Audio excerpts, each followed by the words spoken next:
Good. Welcome to the next session on IPCP, our coaching pathway. The next one is running now in February 27 next year. These videos to support you in understanding why you should be joining that.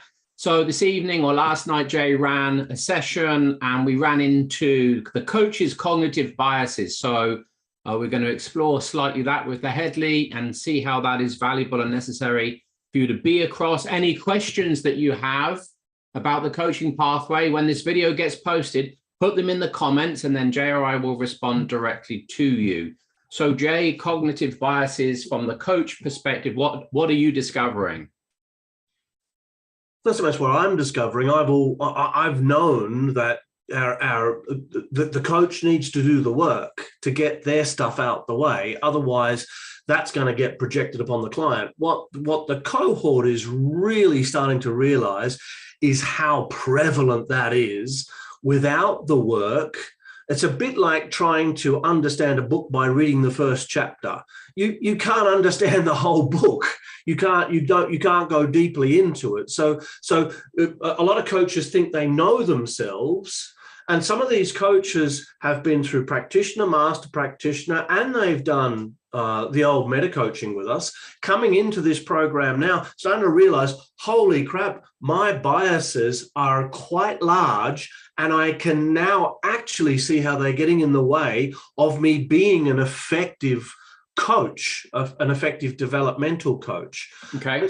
And so last night we explored thinking, your thinking preferences, and we explored your work preferences. And so thinking preferences are, I think we're looking at, do you think in terms of, well, your work preferences are, do you prefer working by yourself or in a team with others? And the important part about that is shared responsibility. Do you like to hold responsibility yourself? Even though you like working with people, then you're likely a group worker than a team worker. If you like working with people and sharing responsibility, then you're definitely a team worker. And if you like to hold responsibility to yourself and you prefer to get things done on your own, then you're definitely individual.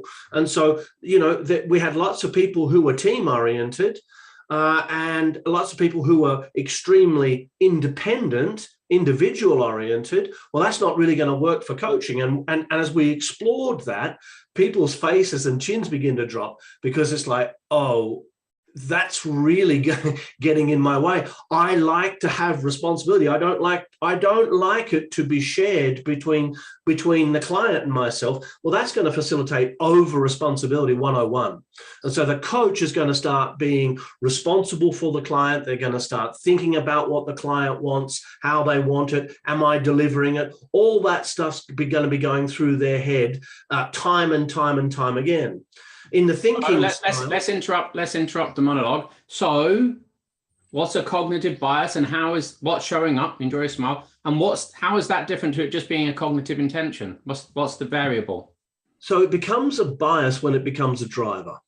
And so it becomes a driver when there's a high score in one or both of the cognitive intentions, or if there are 3 cognitive intentions in a category, then across all 3. Then the category becomes a bias. Then it's a cognitive category bias, which is off the scale. Then it's part of your identity. It's part of your personality structure at that point. So hold on. Say more about off the scale. It's off the scale in terms of. So an example in perspectives. One person in the group had 90% first person, 95% second person, 100% third person. Right. That means that perspectives are now part of their identity. I said, tell me about how perspectives are part of your identity. She said, all I talk about is perspectives. I live, I dream, I think about perspectives. I'm constantly correcting people's language. It's like it's part of her identity. That's why it's so strong across the category. So the whole category becomes a driver. How does that play out as a bias for that student particularly, without going into who that was? because they'll be constantly just coming back to perspectives. They won't be referencing anything else other than perspectives. They won't be referencing cognitive biases. They won't be referencing beliefs. They won't be referencing values. They'll just go, this is a perspective problem, because that's all there is. It's like tunnel vision. And so suddenly, well, that's your perspective, in his or her relationships, primary relationships. Well, that's your perspective, sweetheart. It's not my perspective. Can you hear how subjective that is? They're getting into arguments over whose perspective it is, because it's part of the identity structure now. Yeah. And so the bias is what, though? The bias is a category bias. Right. Yeah. Whereas if a person had a bias for second person perspective, and their score in second person perspective was 60%, and their score in first and third person perspective, let's say, was 25-30%, then second person perspective becomes a driver. Therefore referencing what you think other people are thinking and referencing what you think other people are feeling becomes a driver bias for you. Sure. Good. Okay.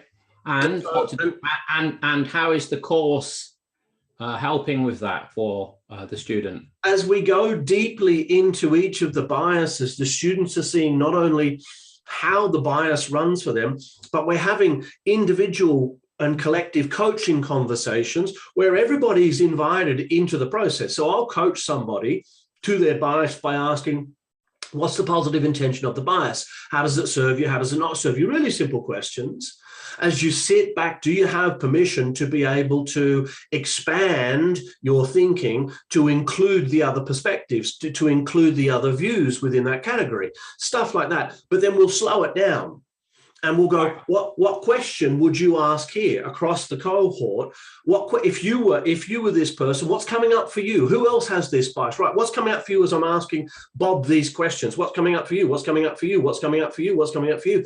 And they're sharing, and that person who I'm coaching then's going, that's exactly what's happening for me. Oh my God, what that person said. And so we're collectively learning off, like in a group and team coaching experience, about these biases and how they play out, not only for the person who's being coached or the people who are involved, but also my partner does that. Oh my God, my partner says I do that. So awareness of these biases, unless you're aware of them, you're going to be projecting them onto your client unconsciously, which means you're outside of your awareness, and it seems as though you're being unbiased.